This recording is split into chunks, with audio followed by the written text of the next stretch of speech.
Vamos a orar. Amén. Señor, gracias por este tiempo. Sí, Señor. Gracias por tu palabra, por lo que vamos a estudiar el día de hoy. Te rogamos que nos dirijas y nos bendigas con ella. En el nombre de Jesús. Amén. Amén. Amén. Amén. Bueno, vamos a poner aquí vista orador. Muy bien, ahí está mi prima. Cómo envejeció mi prima. Ya, vamos. El día de hoy tenemos un estudio que es muy especial y al final, y es el último estudio sobre las profecías cumplidas sobre el Mesías. Hemos tenido, aunque ustedes no lo crean, hemos tenido 9 estudios sobre profecías bíblicas y todas las profecías que se han cumplido, demostrando así que Jesucristo realmente era no solamente el Mesías, sino que además la Biblia es un libro confiable, lleno de información profética que solo Dios puede dar. Y eso implica la demostración de que la Biblia también es inspirada por Dios y la Biblia también es la palabra de Dios, ¿no es cierto? Entonces, el solo hecho de ver tantas profecías cumplidas nos fortalece en el corazón sabiendo qué libro tenemos en las manos, ¿no? El día de hoy voy a mostrarles pantalla, voy a compartir pantalla. El día de hoy vamos a estudiar lo que se conoce como las 70 semanas de Daniel. Daniel era su nombre original en hebreo. Él fue llevado cautivo por el rey Nabucodonosor cuando el imperio babilónico invadió el reino del sur, o también llamado el reino de Judá. Vamos a recordar esto para los que no conocen la historia. En la iglesia lo hemos predicado y lo hemos enseñado varias veces, o sea que los de la iglesia van a reconocer este tema. Pero hay varios que no han estado presentes ahí, varios que ven desde el extranjero, entonces vamos a recordar. En el reino hubieron varios reyes. El primer rey fue Saúl, el segundo rey de todo Israel fue David, el tercer rey fue Salomón, y en el cuarto rey se divide el reino en dos. Se divide el reino en el reino del norte y el reino del sur. El reino del norte agrupa 11 tribus. Reino del Norte agrupa 11 tribus y quedan con el nombre de Israel. Anteriormente todo junto era llamado Israel. Pero después de la rebelión de Jeroboam, el general Jeroboam se rebela y entonces se divide Israel en dos. En la parte norte se quedan con el nombre de Israel, Reino de Israel, y la parte sur toma el nombre de la única tribu que se mantiene separado, que es Judá, el reino de Judá. Muy bien. Luego, 100 años antes, Israel cae en manos del imperio asirio. Israel cae en manos del imperio asirio, porque Israel había abandonado al Señor y se habían dedicado a juntarse y a copiar prácticas paganas, adorando dioses paganos, y entonces cuando Asiria, que era el imperio en ese tiempo, llega, invade Israel y Israel cae ante Asiria. Cuando Asiria quiere continuar para tomar a Judá, no lo puede hacer. ¿Por qué? Porque el rey de Judá invoca a Jehová. Y Jehová entonces dice, yo lo voy a proteger, y Judá es protegido por el Señor y sobrevive a la invasión asiria. Quiere decir que todo esto desaparece. Todo esto de acá desaparece, ¿no? Y solo queda Judá. Pero 100 años después de la caída, viene el nuevo imperio, el imperio babilonio. El imperio babilonio se come al imperio asirio y luego va contra Judá bajo el reinado de Nabucodonosor. ¿Por qué en este caso el reino del sur cae ante el imperio babilónico y no es protegido por Dios como lo fue 100 años antes del imperio asirio? Porque en esos 100 años Judá perdió su consagración espiritual. En esos 100 años la fe se había enfriado. El pueblo de Judá también se había corrompido. No escuchaban la voz de los profetas y así Dios permitió la invasión babilónica y los entrega a 70 años de cautiverio. ¿Ok? Aquí quiero decirles algo, aprendamos de la historia. Aprendamos de la historia. Generalmente son pocos los cristianos que caen de su fe en forma abrupta. La mayoría resbala. La mayoría de creyentes resbala, se descuida y va perdiendo la fe. Eso fue lo que pasó con Judá.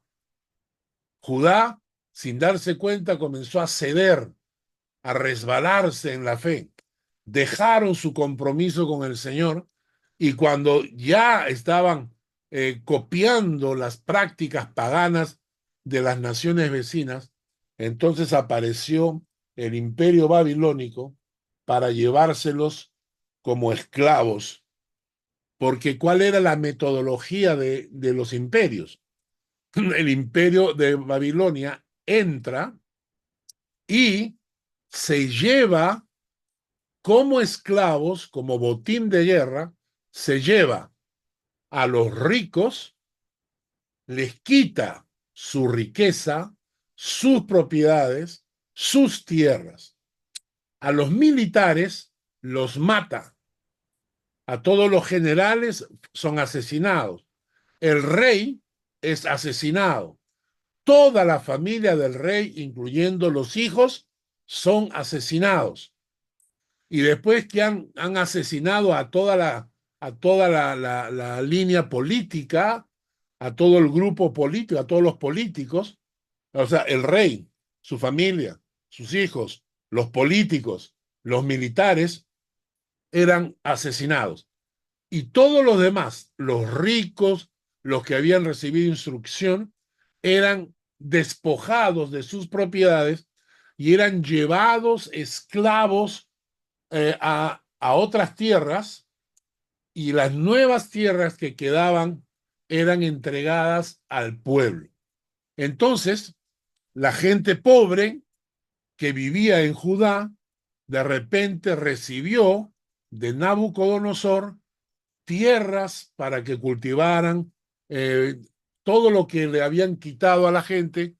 Nabucodonosor se los entrega al pueblo y se llevan cautivos, como les menciono, a los ricos, a los que tenían clase alta. Entre ellos se llevan a unos jóvenes. Vamos a leer el texto. Mi vida, por favor, lee Daniel capítulo 1, versículos 1 al 7. Daniel capítulo 1, versículos 1 al 7. Ya. Dice así, me escuchan, ¿no? Sí. Okay. Durante el tercer año del reinado de Joacim, rey de Judá, llegó a Jerusalén el rey Nabucodonosor de Babilonia y la sitió. El Señor le dio la victoria sobre el rey Joacim de Judá y le permitió llevarse algunos de los objetos sagrados del templo de Dios. Así que Nabucodonosor se los llevó a Babilonia y los puso en la casa del tesoro del templo de su Dios. Luego el rey ordenó a Aspenaz, jefe del Estado Mayor, que trajera al palacio a algunos de los jóvenes de la familia real de Judá y de otras familias nobles que habían sido llevados a Babilonia como cautivos. Selecciona solo a jóvenes sanos, fuertes y bien parecidos, le dijo. Asegúrate de que sean instruidos en todas las ramas del saber, que estén dotados de conocimiento y de buen juicio y que sean aptos para servir en el palacio real. Enseña a estos jóvenes el idioma y la literatura de Babilonia. El rey les asignó una ración diaria de la comida y del vino que provenían de su propia cocina. Debían recibir entrenamiento por 3 años y después entrarían al servicio real. Daniel, Ananías, Misael y Azarías fueron 4 de los jóvenes seleccionados, todos de la tribu de Judá. El jefe del Estado Mayor les dio nuevos nombres babilónicos. A Daniel lo llamó Beltsasar, a Ananías lo llamó Sadrach, a Misael lo llamó Mesac, a Azarías lo llamó Abednego. Muy bien, vamos a estudiar este pasaje para entender al profeta Daniel, ¿no? Dice el texto Daniel 1, dice, en el año tercero del reinado de Joacim, rey de Judá, vino Nabucodonosor, rey de Babilonia, a Jerusalén y la sitió, ¿no? Y el Señor entregó en sus manos a Joacim, rey de Judá, y parte de los utensilios de la casa de Dios, y los trajo a tierra de Sinar. Ok. En el versículo 3, es muy importante. En el versículo 3 dice, y dijo el rey Aspenaz, jefe de los eunucos, aparece en la Reina Valera, jefe de los eunucos, que trajese de los hijos de Israel, del linaje real de los príncipes. Tomen nota, de los hijos de Israel, del linaje real de los príncipes. Estamos hablando de la clase alta, de alguna manera vinculado al linaje real. No eran hijos de Joacim, que era el rey, pero estaban vinculados al linaje real. Había algún parentesco con el rey. Entonces, estamos hablando de gente de clase alta, ¿no? Entonces le dice al rey, que es Aspenaz, jefe de los eunucos, consígueme personas jóvenes, ¿no?, del linaje real de los príncipes. Luego dice muchachos. La palabra muchachos significa adolescentes, adolescentes, jóvenes. En una versión traduce polluelos, o serán jovencitos. Estamos hablando de jóvenes probablemente que estaban bordeando entre los 14, 15, 16 años. Realmente eran adolescentes. Daniel, el profeta Daniel, era adolescente cuando es llevado cautivo.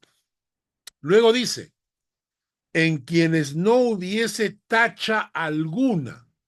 Aquí la palabra es sin defecto, sin lesión, sin mancha.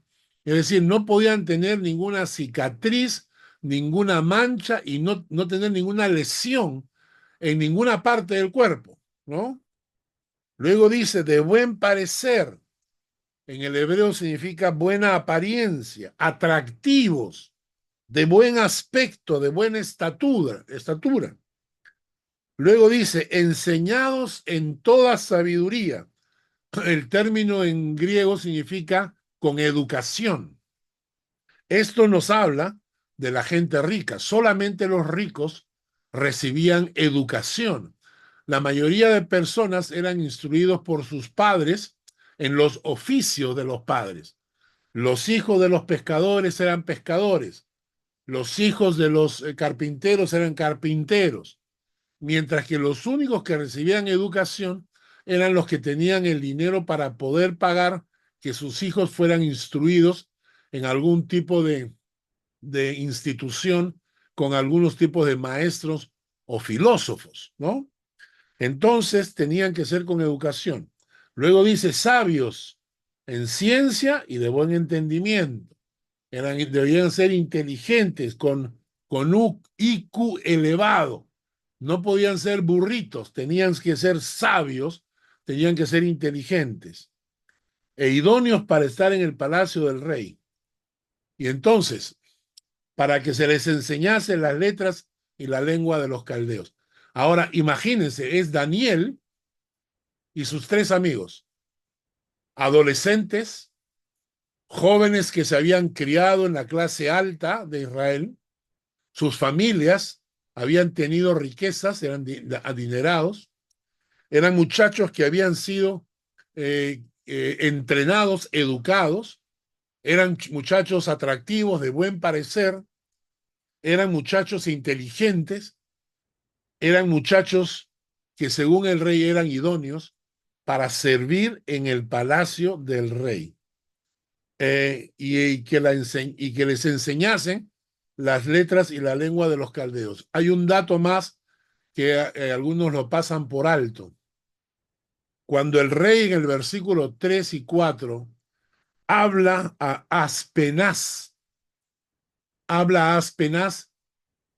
¿cuál es el título que llevaba en la Reina Valera? Aparece como jefe de los eunucos. ¿Qué significa eso? Que Daniel y sus tres amigos fueron castrados para poder servir en palacio. ¿Por qué eran castrados? Porque al servir en palacio, muchas veces servían no solamente al rey, sino también servían a la reina o a las concubinas del rey. Y para eso, entonces los castraban para que no hubiese peligro de fornicación ni con la reina ni con las concubinas del rey. Así que Daniel, jovencito, inteligente, educado, guapo, fue castrado y fue entrenado en la cultura y en la lengua caldea, Babilonia. Versículo 5 nos dice, y le señaló el rey ración para cada día de la provisión de la comida del rey.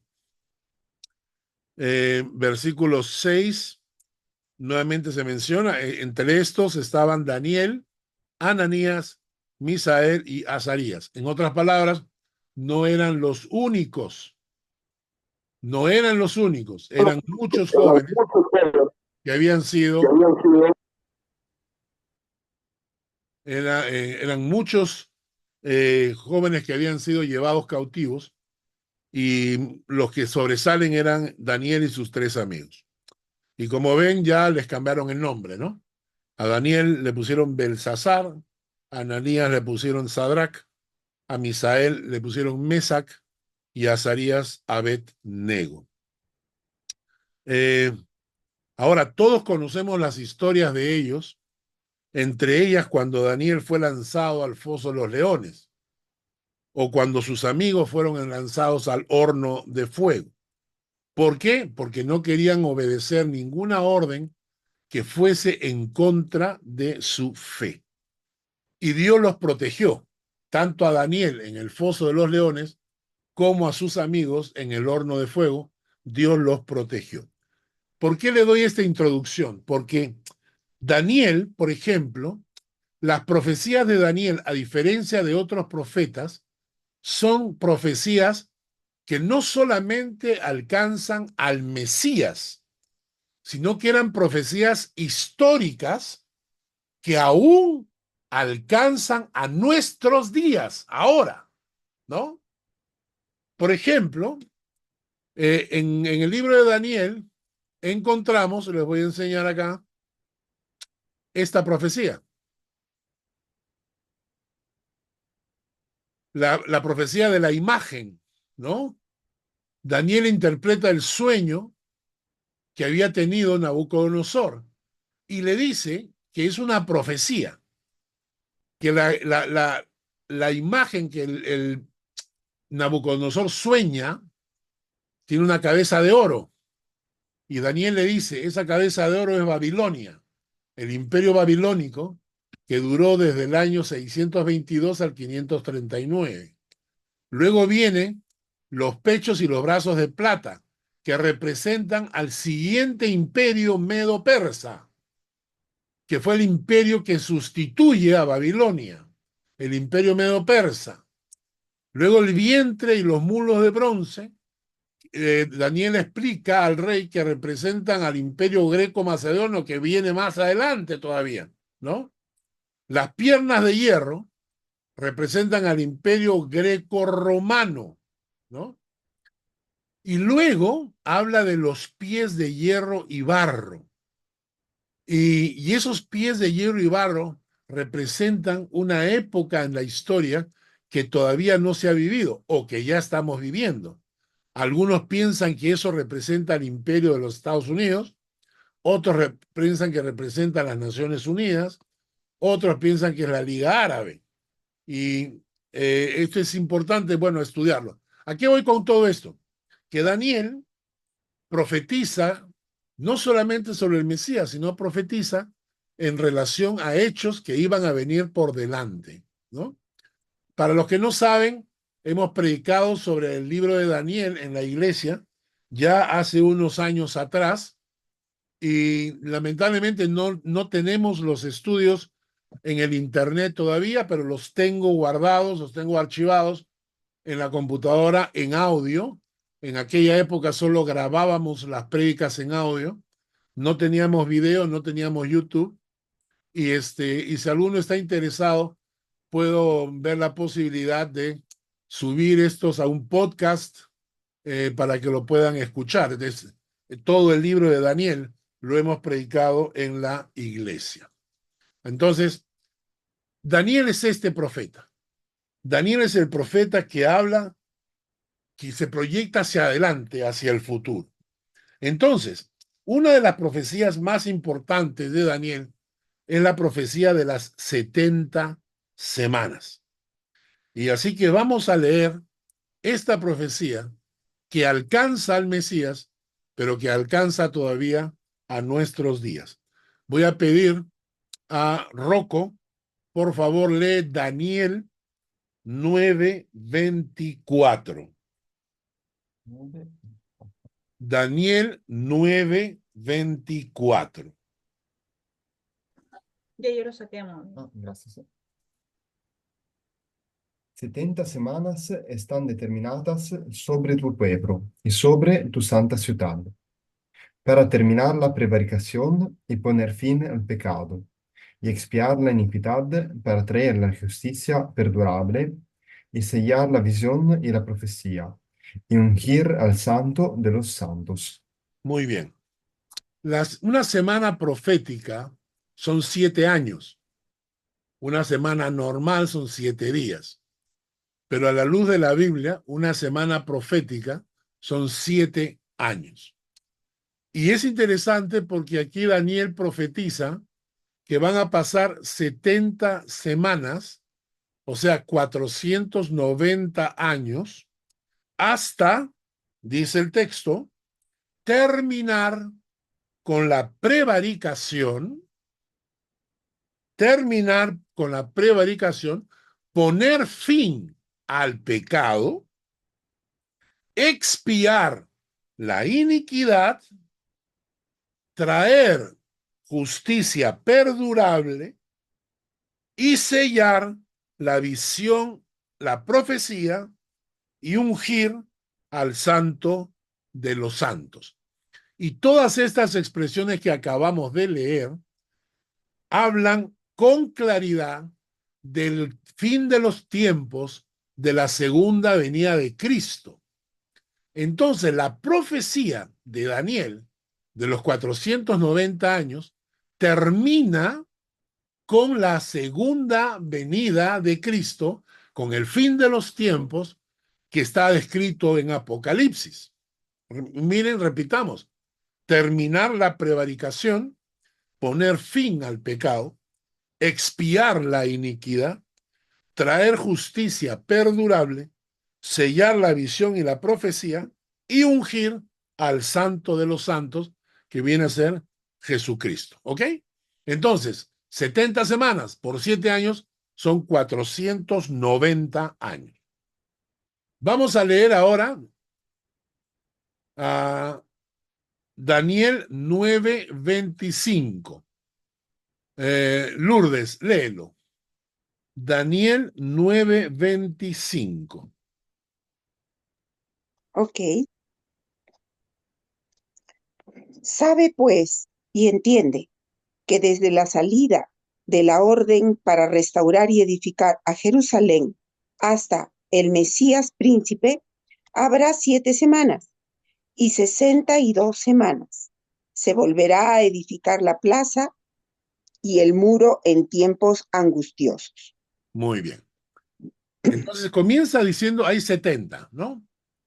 Pero sabe pues y entiende que desde la salida de la orden para restaurar y edificar a Jerusalén hasta el Mesías príncipe habrá 7 semanas y 62 semanas.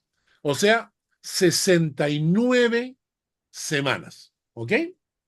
69 semanas. ¿Y, y cuándo empieza a contar? Empieza a contar cuando sale la orden para restaurar y edificar a Jerusalén. Recordemos que Daniel está esclavo en Babilonia. Recordemos que la profecía implicaba 70 años de cautiverio.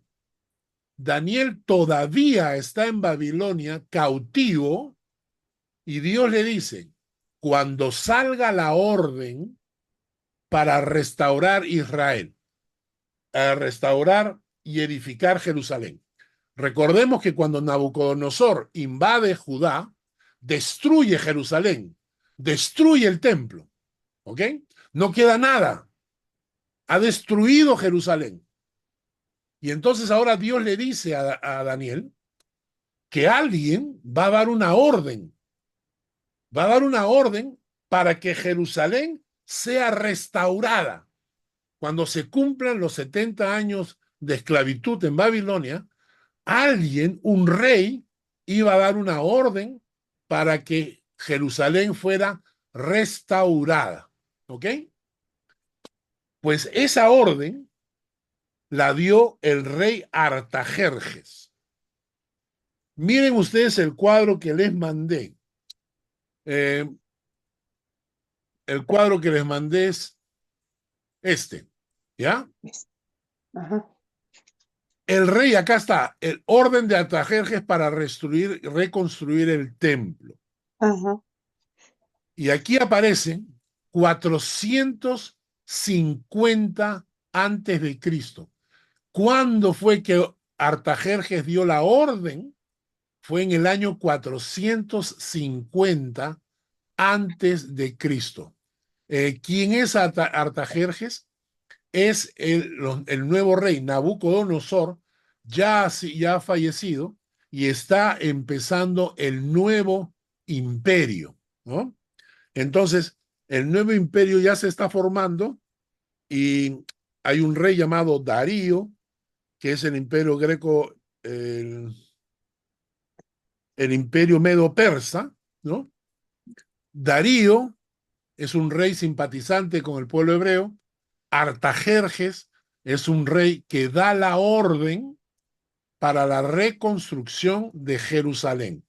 Ahora, el texto que acabamos de leer habla de 7 semanas y 62 semanas más. ¿De acuerdo? Lo ven acá, ¿no? Esas 7 semanas corresponden a 49 años.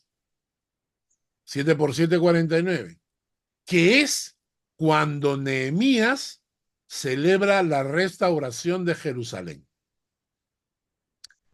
Y luego de ahí, 434 años van a pasar. ¿Ya? Lucy levantó la mano. Sí, solo para aclarar que cada semana bíblica son 7 años. Acabo de decirlo, mi vida. Sí, 7 por 7, es que solo para aclarar. Ya. 7 por 7, 49. Ahora, quiero que lean el La 9:26. bíblica, 7 años. Voy a pedir que Delia, por favor, leen Daniel 9:26.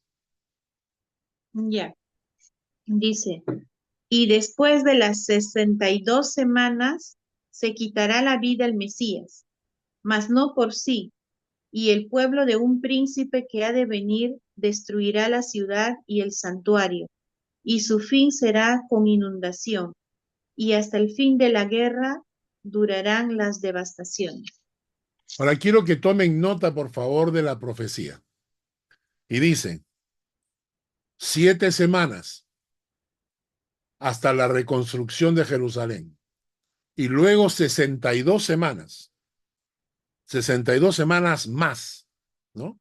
Que son 434 años. ¿Para qué? Se quitará la vida al Mesías. La profecía de Daniel está anunciando el año en que el Mesías iba a ser crucificado. Y si ustedes calculan, y quiero que observen bien esto, las 7 semanas y las 62 semanas dan un tiempo de 483 años. Si ustedes multiplican, van a encontrar 483 años. Si Artajerjes da la profecía en el año 450 antes de Cristo, y nosotros le sumamos 483 años, llegamos al año 33 después de Cristo. En el año 33 después de Cristo fue el año en que mataron al Mesías. Esta profecía es impresionante por la exactitud bíblica. Por la exactitud bíblica. Ahora, ¿se dan cuenta ustedes el libro que tenemos en las manos? Si al año 450 la aumentamos 483, llegamos a los 33 años después de Cristo y Jesucristo muere a los 33 años de edad. ¿Mm? Y entonces Daniel profetiza el año de la muerte del Mesías con una exactitud increíble. Ahora, ¿hasta aquí hay alguna pregunta? ¿O todos han entendido con claridad lo que estamos teniendo a la mano? ¿No? Pero me falta una semana. ¿No es cierto? Porque Daniel profetiza 70 semanas. Y luego dice, 7 más 62 y se le dará muerte al Mesías. 7 semanas hasta la reconstrucción de Jerusalén y luego 62 semanas hasta la muerte del Mesías. Pero si sumamos, son 69. Me falta una semana. Y este es el cuadro que vamos a leer. Daniel 9:27. Voy a pedirle a Mario que por favor lo lea. Daniel 9:27. Muy bien. Y por otra semana confirmará el pacto con muchos. A la mitad de la semana hará cesar el sacrificio y la ofrenda. Después, con la muchedumbre de las abominaciones, vendrá el desolador, hasta que venga la consumación, y lo que está determinado se derrame sobre el desolador. Daniel, en la última semana, en los últimos 7 años, nos está hablando de que habrá un tipo de sacrificio, de ofrenda, que será detenido, las abominaciones, luego habla de un desolador, hasta que venga la consumación. Daniel nos está hablando de 7 años de tribulación. Quiero que vean el cuadro que está delante de ustedes.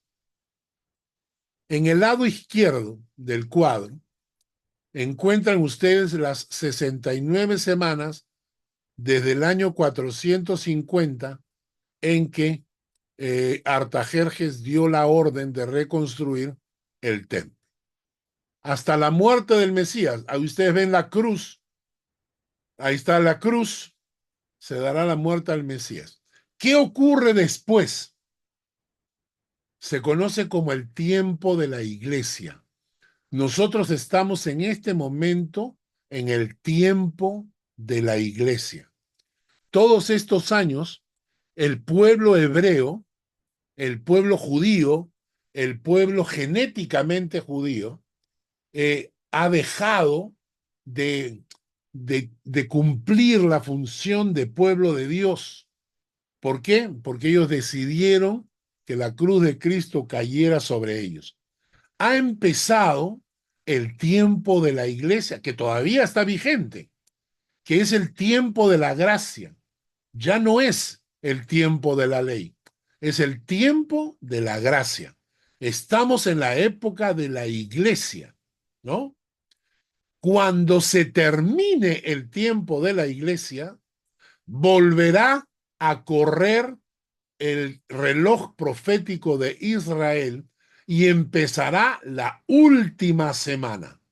Cuando se termine el tiempo de la iglesia, volverá a correr el reloj profético de Israel. La semana número 70 volverá a empezar a correr el reloj profético durante 7 años, que dura la semana profética.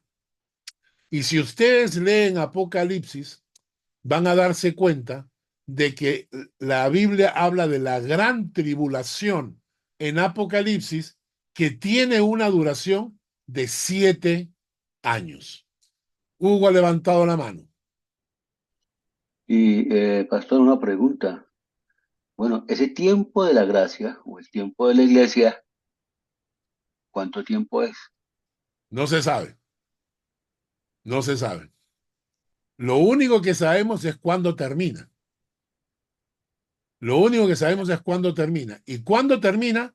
Con el arrebatamiento de la iglesia. De la iglesia.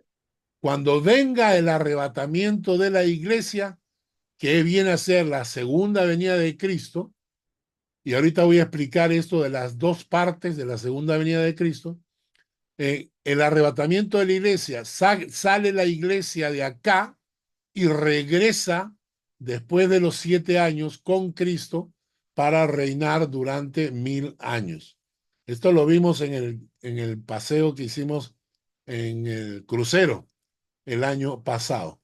Voy a pasar un siguiente cuadro, que este fue el que le presenté a la iglesia durante el crucero que hicimos el año pasado.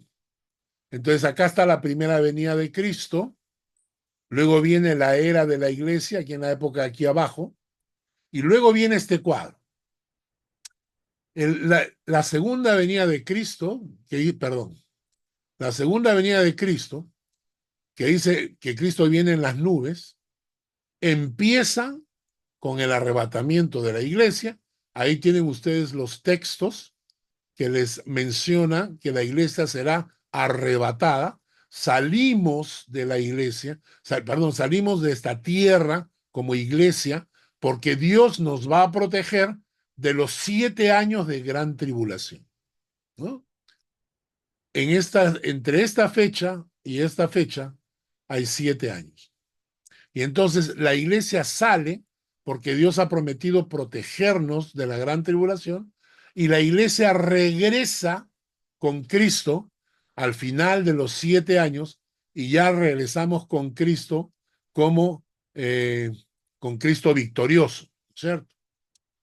En el medio de la salida y el regreso de la iglesia ocurre la gran tribulación. Y esta gran tribulación, y ahí tienen ustedes los textos, esta gran tribulación está compuesta de 2 partes.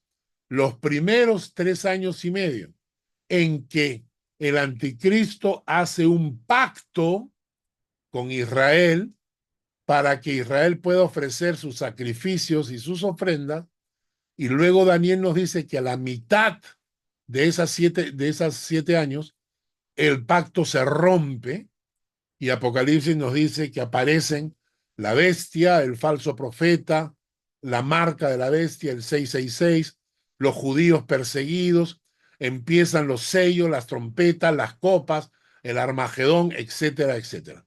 Esos son los 7 años que corresponden a la última semana del reloj profético de los judíos. Esa semana número 70. Después, cuando se haya cumplido la última semana, cuando Cristo ya venga, ya aparece todo lo que ustedes ven a la derecha. Primero el milenio, con Cristo como rey. Satanás es atado durante 1000 años. Al final de los 1000 años se suelta para ser vencido finalmente en la gran batalla final. Y ahí es cuando ocurre el gran trono blanco, los salvos gozando de la presencia de Dios, los no salvos separados de la presencia de Dios, y lo que menciona la Biblia es el estado eterno de las cosas cuando el tiempo deja de existir. Todos los que son de la iglesia que estuvieron en el crucero hemos estudiado este pasaje, este cuadro, fue uno de los cuadros que estudiamos. Y entonces las 70 semanas de Daniel alcanzan hasta nuestro tiempo. No solo, o sea, cuando muere el Mesías, se cumple la semana 69, y en ese momento se congela el reloj profético judío. El tiempo de la ley se congela para dar tiempo a la iglesia. ¿Cuánto dura el tiempo?, preguntó Hugo. La Biblia le dice a todos nosotros que del día y la hora nadie lo sabe, ni los ángeles del cielo, ¿no? Del día y la hora nadie lo sabe. Entonces, no sabemos cuánto va a durar, y una de las características de los falsos profetas es que quieren decirte que ellos han hecho unos cálculos maravillosos y que pueden asegurar cuándo vendrá Cristo. Cada vez que escuches a alguien, sea quien sea, que te diga que sabe la fecha cuando Cristo va a volver, ya sabes que estás hablando frente a un falso profeta. ¿De acuerdo? Bien. Y ahí terminamos el día de hoy. Hemos tomado solamente 50 minutos. Si alguno tiene preguntas o dudas o quiere algún tipo de aclaración, ahora es el tiempo.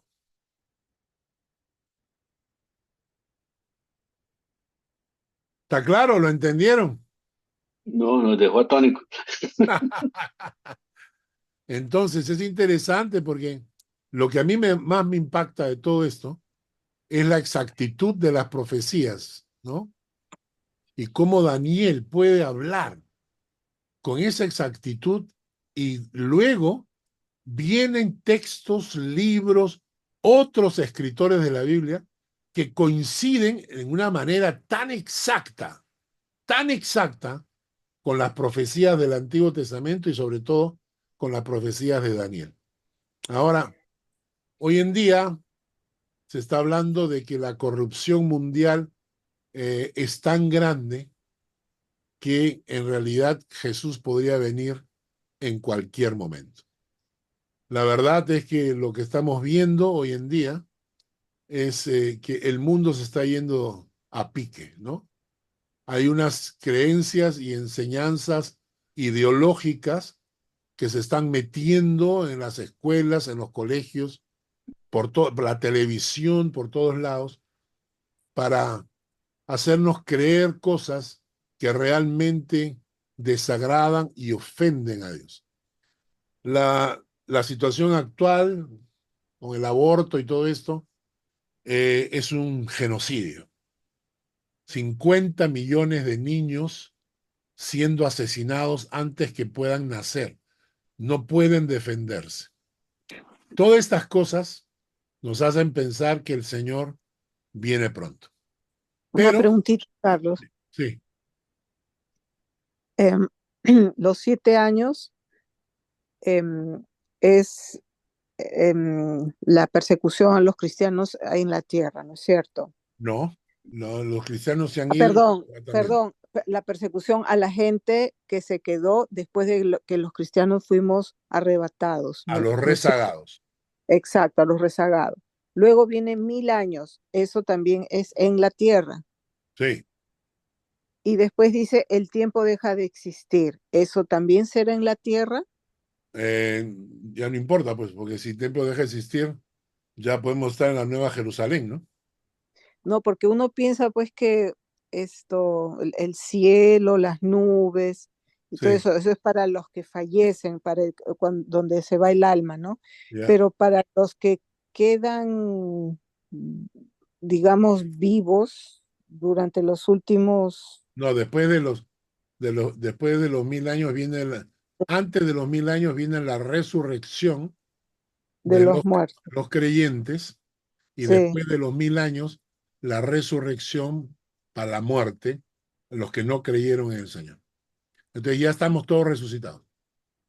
y durante los 1000 años Estaré en la tierra. ya no hay reproducción. No sé, vamos a ver. No, la Biblia Eso no menciona nada. es raro, Podemos ¿no? especular, podemos especular todo lo que querramos. Yo espero que durante esos 1000 años hayan bastantes restaurantes, eh, Ay, Carlos. pero no, la Biblia no menciona. No sabemos exactamente cómo va a ser, ¿ya? Bueno, otra Carlos, cosa también hay que aclarar es que, otra cosa que también hay que aclarar es que aún no ha empezado el tiempo, ¿no? Porque aún falta el arrebatamiento. Exacto, exacto, Carlos, Esta es una pero gran señal. hay exacto. unas iglesias que dicen que la iglesia va a pasar por la tribulación. Sí. ¿En qué se basan? Eh, no sé, para mí ¿No has el texto escuchado? bíblico es bien simple. El texto bíblico se los voy a, se los voy a leer porque un día mi hijo me preguntó. Está en Apocalipsis, vamos a Apocalipsis, ¿no? Y se los voy a leer. Busquen Apocalipsis, capítulo 3, me parece. Vamos a ir un ratito acá. Ya está.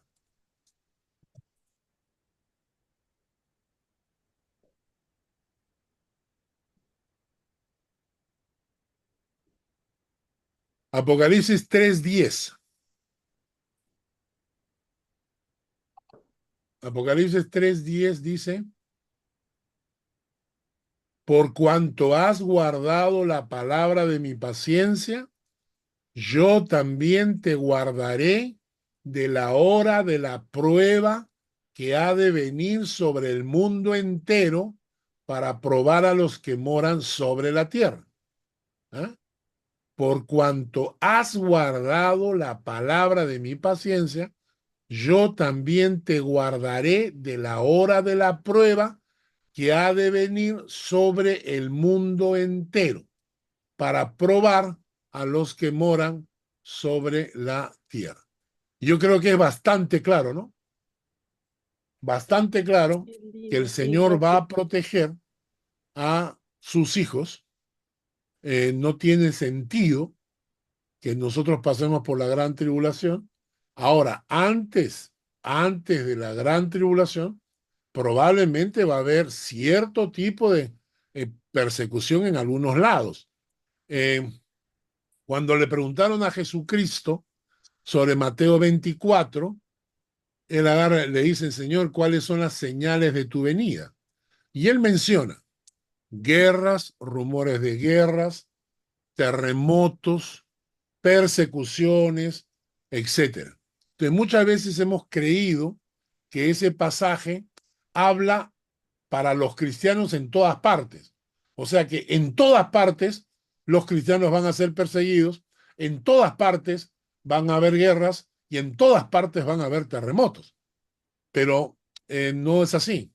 Lo que está diciendo Jesucristo es que en algunas partes los cristianos van a ser perseguidos, en algunas partes van a experimentar catástrofes, terremotos, volcanes, huracanes, tormentas, etcétera, en forma exagerada. Es decir, no normal, porque hay países donde siempre hay tormentas, hay países donde siempre hay terremotos, obviamente, pero va a haber una intensificación anormal de estas experiencias, y en otros países va a haber enfriamiento de la fe, ¿no? Etcétera, etcétera. Entonces, la pregunta es si a nosotros nos toca la zona, por ejemplo, ahorita, según los estudios, hay 200 millones de cristianos en el mundo que están siendo perseguidos por su fe. Hay países donde no puedes tener una Biblia porque te mandan a la cárcel. Hay países donde te encuentran distribuyendo una Biblia y bien puedes pasar 15 años de cárcel o hasta ser apedreado actualmente. Yo creo que a nosotros acá en Europa nos ha tocado el enfriamiento de la fe. Es decir, la mayoría de cristianos en Europa viven un enfriamiento de la fe que es inmoral, ¿no? La gente cuando va a la iglesia es como que van al cine. No, la palabra les entra por un oído, les sale por el otro. Los cristianos son superficiales, viven una fe simplona, barata, ¿no? Entonces, a nosotros nos ha tocado más o menos, más o menos esto. A otros, pues les tocará vivir en zonas con terremotos, huracanes, etcétera, etcétera. Entonces, en general, esto va a tener una intensificación mayor cuando el Señor esté por venir. Juliet, tú levantaste la mano.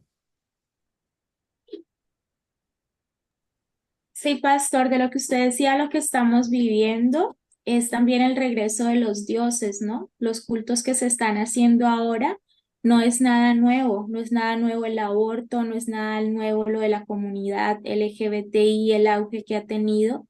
Son cultos que se hacían anteriormente y pues tienen un nombre diferente por la era en la que estamos. Es cierto. La inmoralidad es tan grande, por ejemplo, que como ilustración, en Oklahoma, en los Estados Unidos, frente al Palacio de Justicia, había una escultura de los 10 mandamientos. La Asociación Satánica de Oklahoma ganó un juicio, han sacado la escultura de los 10 mandamientos y han colocado una escultura de Belcebú para que los niños se tomen fotos junto con la escultura del diablo. Entonces, estamos llegando a una situación donde nosotros, por ejemplo, si tú en este momento dices algo, cualquier comentario que sea en contra, por ejemplo, de la comunidad LGTB o de la identidad de género y cualquier cosa de esas, no, la gente ya no te responde. La gente te va directo a la yugular. Directamente van a insultarte, a ofenderte, a decirte que eres un retrógrado, anticuado, que, o sea, de frente van a matar, ¿no? No tienen argumentos, pero por eso es que muchos cristianos se callan la boca, porque tienen miedo de eso. Les comento que el otro día alguien me escribió al Facebook de la iglesia y me preguntó dónde quedaba la iglesia. Entonces yo le contesté y le puse la dirección de la iglesia y luego en una línea siguiente le escribí la página web de la iglesia, www.cristianos.ch, en la página de nuestra iglesia. Inmediatamente Facebook me bloqueó el mensaje y dijo que esa frase de www.cristianos.ch era una frase que incentivaba al odio y que probablemente estaba relacionada con pornografía. Por tanto, bloqueaban ese comentario. Yo mandé mi propuesta, mi reclamo, ¿no? Y estoy esperando respuesta. Otra cosa que me pasó, salió en el Facebook, salió una publicidad de un nuevo software, Synthesia. Synthesia. Es un software que permite que tú hagas videos con imágenes ficticias, ¿no? O sea, hay un montón de personas, caras, personas, y tú escribes, por ejemplo, una carta, ¿no? Escribes una carta y la escoges uno de los personajes y en cuestión de un minuto y medio te mandan el video donde la persona que tú has escogido sale hablando de lo que tú has escrito. Entonces yo dije, qué interesante, ¿no? Uno podría, a mí me gusta escribir mucho, ¿no? No me gusta, no me gusta hablar mucho, pero sí me gusta escribir mucho. Entonces yo digo, perfecto, porque imagínense todas las prédicas que tengo escritas, ¿no? Entonces agarro toda una prédica escrita, la subo, me sale el video donde la persona va explicando toda la prédica, yo puedo añadir algunas imágenes, algunas fotos, y genial, ¿no? Me pareció genial. Entonces me dicen, haga una prueba. Muy bien, entonces hice una prueba y escribí la siguiente frase, y la tengo guardada por si acaso. Escribí la siguiente frase. Buenas noches con todos, bienvenidos. El día de hoy vamos a tener un estudio de la Biblia. Y lo mandé. Lo mandé. A los 2 minutos me llega a mi correo electrónico la respuesta diciendo lo siguiente. No podemos procesar su video porque usted está manejando lenguaje de odio. Lenguaje de odio. Solo porque utilicé la palabra Biblia. Hay algunos amigos míos que están metidos en la tecnología y que me está diciendo que tengamos cuidado con depender demasiado de los social media, ¿no? Los sistemas como el Facebook o el YouTube o el Instagram y todo esto, porque es muy probable que poquito a poco vayan bloqueándonos a nosotros. O sea, quienes tengan una iglesia virtual probablemente se van a quedar de repente de la noche a la mañana sin acceso al Internet. Los que tenemos iglesias reales que nos reunimos, entonces no tenemos problema. Pero ustedes imaginen en este momento qué ocurriría si el internet de tu casa se bloquea. Si te bloquean el internet de tu casa, te quedas sin teléfono, sin comunicación, sin televisión. Porque hasta la televisión viene por el internet. Entonces nos estamos enganchando al internet y en el momento en que nos quieran bloquear, ¿no? No vamos a tener medios de comunicación. O sea, te cortan el teléfono, te cortan la televisión y hasta la radio que está conectada y quedamos completamente aislados. Y estas son las herramientas que el diablo está preparando para cuando él entre a tallar. Mi esposa hizo la pregunta sobre los rezagados. ¿Quiénes son los rezagados? Son los que sabiendo que el Señor viene por su iglesia, sabiendo que hay arrebatamiento de la iglesia, no se prepararon. Cuando venga el Señor y se lleve a su iglesia, los que sabían y se quedaron, sabrán que la iglesia se ha ido. ¿Qué va a pasar con ellos?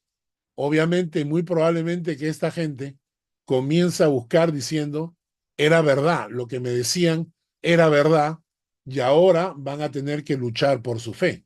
Esos son los que van a ser perseguidos durante la gran tribulación. La iglesia del Señor ya habrá salido y ya estamos fuera. ¿Ok? ¿Alguna pregunta más? Sí, Carlitos. ¿La Nueva Jerusalén es lo mismo que Edén? No. La Nueva Jerusalén viene al final de Apocalipsis. El Edén es el paraíso donde estuvieron Adán y Eva. La Nueva Jerusalén es lo que viene después de los 1000 años, que es una ciudad celestial que desciende de los cielos, ¿no? ¿Ya?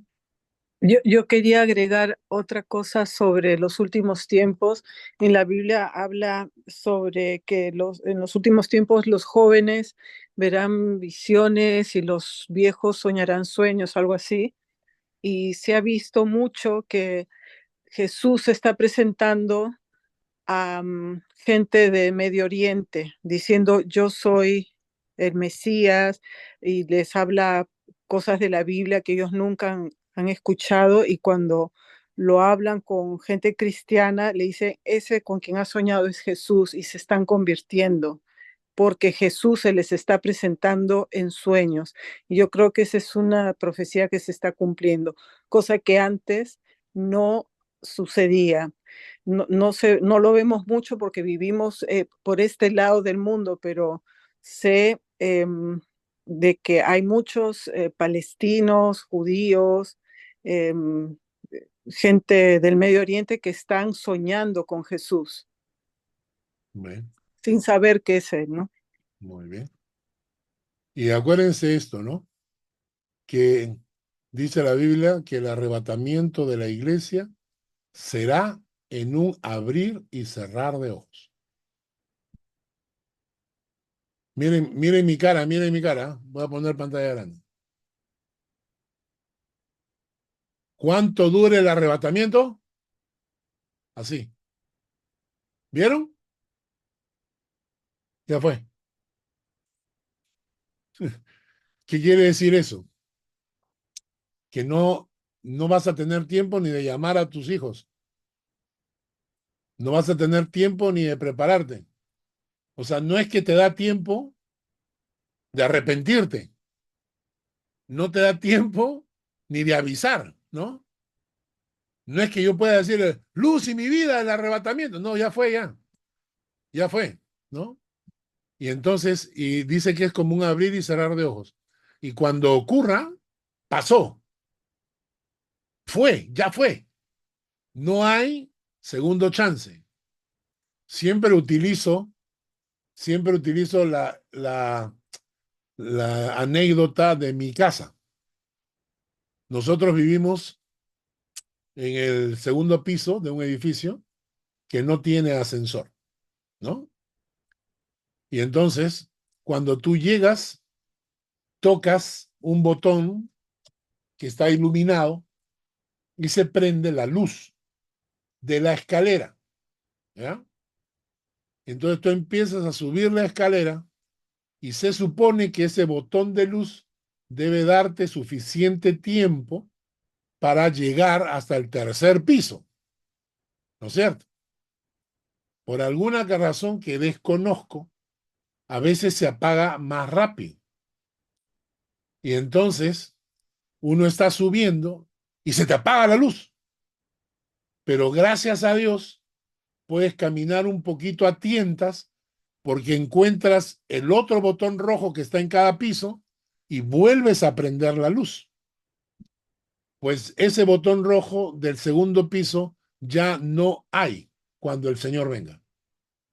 Es decir, si tú estás subiendo la escalera y tú crees que, que esa luz te va a durar hasta que llegues a tu casa, pero en el camino te distraes y juegas y te sientas a ver por la ventana, cuando llegue el momento del arrebatamiento de la iglesia, fue, ya fue. Y los que se fueron, se fueron. Y los que se quedaron, quedaron. No es como en los conciertos. Cuando tú vas a los conciertos de música, al final hay un proceso que siempre es el mismo. En todos los conciertos es igual. Sale el cantante con su grupo y se despiden. Gracias, nos vemos la próxima vez, adiós, y se van. Y se van del escenario, ¿no? Y entonces y todo el auditorio grita. Última canción, que vuelvan, otra, ¿no? Comienzan a gritar y entonces ya es común y el grupo vuelve a entrar y el cantante vuelve a cantar la última canción y ahora sí ya con eso se termina. Eso no va a ocurrir con la segunda venida de Cristo. Cuando Cristo diga adiós, se fue, se fue. Y los que digan otra, se van a quedar gritando otra, porque no va a haber otra. No hay manera. Entonces, ¿por qué les digo esto? Porque prepárate, prepara tu corazón. Busca al Señor, descansa en el Señor y dile, Señor, prepara mi corazón, dame paz, dame seguridad de que tú estás en mi corazón para que cuando tú vengas me vaya contigo y no sea de los que me queden. ¿De acuerdo? Entonces, esto no es para asustar a nadie, ¿no? Esto no es para asustar a nadie, es para que tomemos las medidas necesarias para buscar a Dios ahora. Ahora. Fanny ha levantado la mano. Dime, Fanny. Exacto. Los que van a ser arrebatados, claro, pero que los que se quedan en la tribulación, estos van a tener chance a pesar, o sea, van a tener chance de arrepentirse Sí, durante la tribulación. sí, O sea, que puedan reconocer después a Jesús como su Salvador. sí. Hay un pasaje en Apocalipsis que habla de los decapitados durante la tribulación. Son Oh, gente que van a sufrir una persecución tan brutal. Ellos, la Biblia dice, que no podrán ni comprar ni vender porque no tienen el número de la bestia. El falso profeta con la bestia los va a perseguir. O sea, esa la van a pasar mal. La van a pasar mal, pero sí tienen oportunidad de arrepentimiento. Entonces la pregunta es, ¿qué prefiero? ¿Arrepentirme ahora y irme con el Señor y evitar la tribulación? ¿O por necio quedarme para luego tener que enfrentar la tribulación acá? Creo que la respuesta inteligente es obvia, ¿no? Pero bueno, ahí vamos. Así que el día de hoy vamos a orar para terminar y los dejo con la pregunta, ¿te vas? ¿Te vas o te quedas? Para los que están pensando en quedarse, les voy a dar unos datos sobre un dinerito que tengo escondido en mi casa para que vengan a recogerlo, a ver si les sirve de algo, ¿ya? Para los que se quedan, Y para los que se van, pues nos veremos al otro lado. Piensen en esto. Es importante que tengan paz en su corazón, que estén seguros que el Señor Jesús vive en su corazón, que el Espíritu Santo está en su corazón. ¿Y cómo sé yo? Cuando el Espíritu Santo está en mi corazón, obrando, transformándome. Por eso la Biblia dice que el Señor quitará su espíritu de esta tierra. Y como la Biblia promete que nunca me dejará su espíritu, entonces el día en que el Señor quita su espíritu, me voy con él. Hay una canción que cantamos hace muchos años, ¿no? Me voy con él, me voy con él, me voy con él. Yo no me quedo, me voy con él. ¿No es cierto? Oramos. Señor, gracias por esta noche y por la palabra. Gracias por este estudio. Gracias por esta profecía de Daniel que se cumplió con exactitud el año en que el Mesías fue asesinado. Y falta esta última semana que está por cumplirse. Antes que esa semana esté por cumplirse, antes que esa semana se dé inicio, antes que venga el arrebatamiento de tu iglesia, te pedimos en el nombre de Jesús por la salvación de nuestros familiares, amigos, hijos, vecinos, parientes, que tengamos la oportunidad de predicarles el Evangelio a tiempo y fuera de tiempo para que escuchen tu palabra. Gracias, Señor, por esto. Te bendecimos en Cristo Jesús. Amén y amén. Amén. Que Dios les bendiga, que tengan buena semana. Muchísimas Muchas gracias. gracias, pastor. Chao, Nos vemos la Bendiciones a próxima todos. semana. Cuídense. Chao, Chao. chao. chao. Bendiciones. Chao. Chao, chao. Chao, chao. Chao, chao.